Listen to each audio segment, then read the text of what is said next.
ಅಕ್ಕಿಯನ್ನು ಉಪಯೋಗಿಸಿ ಸಿಂಪಲಾಗಿ ತುಂಬ ರುಚಿಕರವಾಗಿ ಮಾಡಬಹುದಾದಂತಹ ಅಕ್ಕಿಯ ಹಲ್ವಾ ಅಥವಾ ಹಾಲುಬಾಯಿಯನ್ನು ಯಾವ ರೀತಿ ಮಾಡೋದಂತ ಇವತ್ತಿನ ವಿಡಿಯೋದಲ್ಲಿ ತೋರಿಸ್ಕೊಡ್ತಾ ಇದ್ದೇನೆ. ತುಂಬ ಸಿಂಪಲಾಗಿ ಮಾಡ್ಬೋದು, ಅಷ್ಟೇ ರುಚಿ ಕೂಡ. ಹಾಗಿದ್ರೆ ಹೇಗೆ ಮಾಡೋದು ನೋಡೋಣ. ಮೊದಲು ನಾನಿಲ್ಲಿ ಬೆಳ್ತಿಗೆ ಅಕ್ಕಿಯನ್ನು ಅಂದರೆ ದೋಸೆ ಅಕ್ಕಿ ಇದೆಯಲ್ಲ ಅದನ್ನು ಚೆನ್ನಾಗಿ ತೊಳೆದು ನೀರಲ್ಲಿ ಹಾಕಿಟ್ಟಿದ್ದೇನೆ. ಮಿನಿಮಮ್ 3 ಗಂಟೆ, ಮ್ಯಾಕ್ಸಿಮಮ್ ಒಂದು 8ರಿಂದ 9 ಗಂಟೆಯ ತನಕ ಹಾಕ್ಬೋದು. ಅಂದರೆ ನೀವು ರಾತ್ರಿ ನೆನೆ ಹಾಕಿದರೆ ಬೆಳಗ್ಗೆ ಮಾಡ್ಬೋದು. ಈಗ ನಾವು ಈ ಹಲ್ವಾ ಅಥವಾ ಹಾಲುಬಾಯಿಗೆ ಹಾಕೋದಕ್ಕೆ ಬೆಲ್ಲದ ಪಾಕವನ್ನು ಮಾಡ್ಕೊಳ್ತಾ ಇದ್ದೇನೆ. ಜಸ್ಟ್ ಬೆಲ್ಲಕ್ಕೆ ನೀರು ಹಾಕ್ಕೊಂಡು ಅದನ್ನು ಕುದಿಸಿಕೊಂಡ್ರೆ ಸಾಕು, ಅಂದರೆ ಬೆಲ್ಲ ಕರಗಿದರೆ ಸಾಕು. ಈಗ ನಾನಿಲ್ಲಿ ಅಕ್ಕಿಯನ್ನು ಒಂದು ಮಿಕ್ಸಿ ಜಾರಿಗೆ ಹಾಕ್ಕೊಂಡಿದ್ದೇನೆ. ಅದಕ್ಕೆ ತೆಂಗಿನಕಾಯಿ ತುರಿಯನ್ನು ಕೂಡ ಹಾಕ್ಕೊಂಡು ಸ್ವಲ್ಪ ನೀರನ್ನು ಕೂಡ ಹಾಕ್ಕೊಂಡು ಒಂದು ಸ್ವಲ್ಪ ಚಿಟಿಕೆ ಉಪ್ಪು ಕೂಡ ಹಾಕ್ಕೊಂಡು ಚೆನ್ನಾಗಿ ಇದನ್ನು ರುಬ್ಬಬೇಕು. ಅಂದರೆ ನೀರು ನಿಮಗೆ ಎಷ್ಟು ಬೇಕಿದ್ರೂ ಹಾಕ್ಕೊಳ್ಬೋದು. ಅಕ್ಕಿ ತರಿತರಿಯಾಗಿ ರುಬ್ಬಾರ್ದು, ಚೆನ್ನಾಗಿ ಸಾಫ್ಟಾಗಿ ನಾವು ನೀರು ದೋಸೆಗೆಲ್ಲ ಯಾವ ಥರ ರುಬ್ತೀವಿ ಅದೇ ಥರ ರುಬ್ಬಬೇಕು. ನೋಡಿ ಇಲ್ಲಿ ಸಾಫ್ಟಾಗಿ ನಮಗೆ ರುಬ್ಬಿ ಸಿಗಬೇಕು. ಎಷ್ಟು ನೀರು ಬೇಕಿದ್ರೂ ಹಾಕ್ಕೊಳ್ಬೋದು.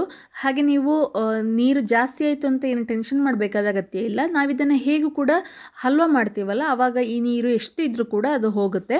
ಅದೇ ಥರ ನಾನು ಇಲ್ಲಿ ಬೆಲ್ಲವನ್ನು ನೋಡಿ ಆಗಲೇ ಹೇಳಿದಾಗೆ ನೀರು ಹಾಕಿ ಅದನ್ನು ಕುದಿಸಿ ತಂದಿದ್ದೇನೆ.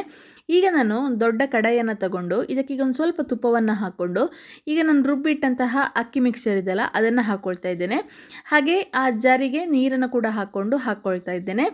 ಇನ್ನೀಗ ನಾವು ಆಗ ಕರಗಿಸಿದಂತಹ ಬೆಲ್ಲದ ನೀರಿದೆಯಲ್ಲ ಅದನ್ನು ಈ ಥರ ನಾವು ಫಿಲ್ಟ್ರ್ ಮಾಡ್ಕೊಳ್ಬೇಕು. ಆವಾಗ ಏನಾದರೂ ಕಡ್ಡಿಗಳು ಅಥವಾ ಮಣ್ಣು ಏನಾದರೂ ಇದ್ದರೆ ಹೋಗ್ಬೋದು. ಅದಕ್ಕೋಸ್ಕರ ಈ ಥರ ಮಾಡಿಕೊಂಡು ಚೆನ್ನಾಗಿ ಒಂದ್ಸಲ ಮಿಕ್ಸ್ ಮಾಡಿ ಕೊಡಬೇಕು. ಇಲ್ಲೇ ನಾವು ಒಂದ್ಸರಿ ಮಿಕ್ಸ್ ಮಾಡಬೇಕು, ಇಲ್ಲಾಂದರೆ ನಾವು ಬಿಸಿ ಮಾಡೋದಕ್ಕೆ ಇಟ್ಟು ಮಿಕ್ಸ್ ಮಾಡಿದರೆ ಮೊದಲು ಹಾಕಿದ ಆ ಅಕ್ಕಿಯ ಮಿಕ್ಸ್ಚರ್ ಇರುತ್ತಲ್ಲ ಅದು ಬೇಗ ಗಟ್ಟಿ ಆಗ್ಬೋದು. ಅದಕ್ಕೋಸ್ಕರ ಅಲ್ಲಿ ಒಂದ್ಸರಿ ಮಿಕ್ಸ್ ಮಾಡಿ ಆನಂತರ ನೀವು ಸ್ಟೌವಲ್ಲಿ ಇಟ್ಟು ಸಣ್ಣ ಉರಿಯಲ್ಲಿ ಕೈ ಆಡಿಸ್ತಾ ಬರಬೇಕು. ಇದು ತುಂಬ ದೊಡ್ಡ ಉರಿಲಿಟ್ಟರೆ ಬೇಗನೆ ಗಟ್ಟಿಯಾಗುತ್ತೆ, ಆದರೆ ಅಕ್ಕಿ ಬೇಯೋದಿಲ್ಲ. ಅದಕ್ಕೋಸ್ಕರ ಸಣ್ಣ ಉರಿಲಿಟ್ಟು ಕೈ ಆಡಿಸ್ತಾ ಇರಬೇಕು. ಸ್ವಲ್ಪ ಹೊತ್ತಾದಾಗ ನೋಡಿ ತಳಭಾಗದಲ್ಲಿ ಸ್ವಲ್ಪ ಗಟ್ಟಿಯಾಗಿ ನಮಗೆ ಸಿಗುತ್ತೆ. ಅದನ್ನು ಚೆನ್ನಾಗಿ ಒಡೆದು ಕೊಟ್ಟು, ಅಂದರೆ ಅದನ್ನು ಈ ಥರ ಸೈಡಿಗೆ ಮಾಡಿದರೆ ಅಲ್ಲಿ ಅದು ಉಳಿಯುತ್ತೆ. ಅದನ್ನು ಕೆಳಗಡೆ ಮಾಡಿ ನಂತರ ಈ ಥರ ಈಗ ನಾನು ತೋರಿಸ್ತಾ ಇದ್ದೇನಲ್ಲ ಈ ಥರ ನೀವು ಪ್ರೆಸ್ ಮಾಡಿ ಕೊಟ್ಟರೆ ಅದು ನೀಟಾಗಿ ನಮಗೆ ಬೇಯುತ್ತೆ.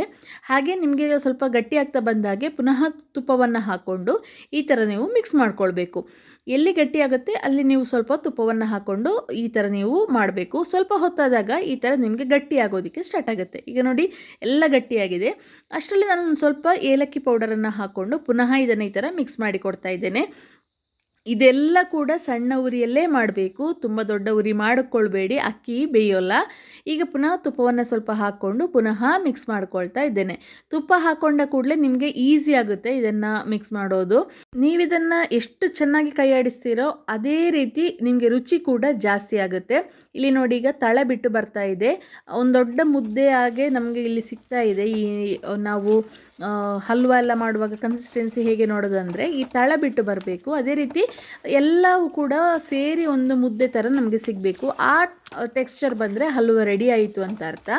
ಹಾಗಿದ್ರೆ ನಮಗೆ ತಣ್ಣಗಾದ ನಂತರ ಕಟ್ ಮಾಡೋದಕ್ಕೆ ಬರುತ್ತೆ. ನೋಡಿ ಈಗ ಇಲ್ಲಿ ನೋಡಿ ಗೊತ್ತಾಗ್ತಾ ಇದೆಯಲ್ಲ ನಿಮಗೆ, ತಳ ಬಿಟ್ಟು ಬರ್ತಾ ಇದೆ. ಇಷ್ಟಾದರೆ ಸಾಕು. ನಾನಿಲ್ಲಿ ಸ್ಟವನ್ನು ಆಫ್ ಮಾಡಿ ತುಪ್ಪ ಸವರಿದ ಪ್ಲೇಟಿಗೆ ಹಾಕ್ಕೊಳ್ತಾ ಇದ್ದೇನೆ.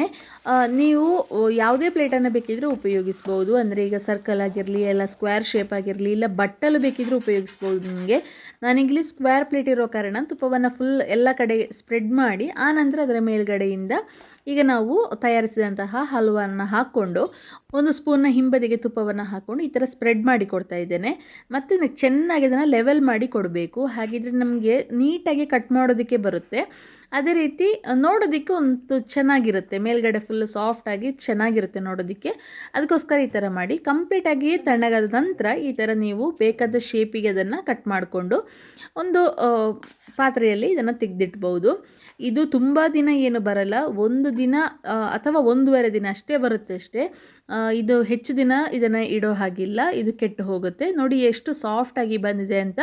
ನೀವು ಕೂಡ ಟ್ರೈ ಮಾಡಿ ನೋಡಿ, ನಂತರ ಹೇಗಾಗಿದೆ ಅಂತ ಕಮೆಂಟ್ ಬಾಕ್ಸಲ್ಲಿ ತಿಳಿಸಿ. Thank you.